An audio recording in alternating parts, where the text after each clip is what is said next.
Reminder আমি কোনো কিছু বলছি না স্যার। স্যার আমি কোনো কিছু বলছি না।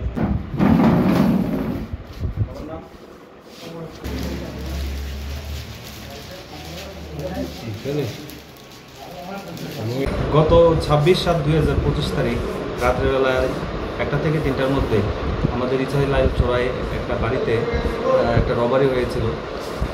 4-5 জন মানুষ তার বাড়িতে ঢুকে সুব্রত পামুরেশ ওনার বাড়িতে ঢুকে কিছু স্বর্ণালঙ্কার, কাপড় চোপড়, ওনার ক্যাশ টাকা, মিউজিক সিস্টেম এগুলি এবং মোবাইল ফোন এগুলি তারা নিয়ে যায় রবারি করে।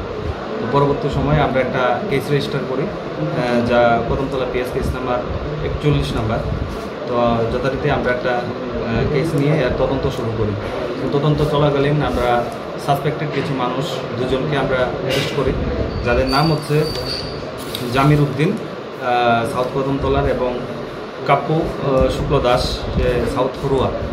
তাদের ইন্টারোগেশনের উপর ভিত্তি করে আমরা আরেকজন লোকের সন্ধান পাই যে খুবই সাসপেক্টেড এবং তার নাম হচ্ছে সেলিম উদ্দিন। আজকে তার বাড়িতে আমরা রেড করি এবং তার বাড়ি থেকে আমরা প্রচুর পরিমাণে যে রবারির সময় যে সমস্ত অস্ত্রপাতি ইউজ করা হয়েছিল সেগুলি আমরা সিজ করি।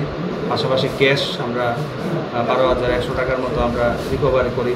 একটা মিউজিক সিস্টেম আমরা রিকভার করি, যেটা কুর্তি মাদ্রাসা থেকে কিছুদিন আগে চুরি হয়েছিল, এবং চুরি যাওয়া কিছু শাড়ি এবং BSF-এর ড্রেস আমরা সিজ করি। তো দীর্ঘদিন মানুষের কমপ্লেন ছিল বিভিন্ন জায়গায় যে আমাদের এরিয়ার মধ্যে যে BSF-এর ড্রেস পরে রাত্রিবেলায় ডাকাতের উদ্দেশ্যে 4-5 জন লোক তাদেরকে ভয়ভীতি দেখায় এবং ডাকাতি করে।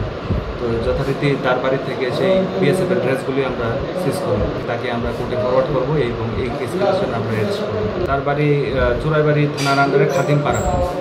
সে সেলিম উদ্দিন এবং তার সাথে আরও অ্যাসোসিয়েট আছে। পরবর্তী সময়ে আমরা তাকে রিমান্ডে আনবো এবং রিমান্ডে ইন্টারোগেশনের পর আরও তার অ্যাসোসিয়েটসের নাম আমরা বের করতে পারবো।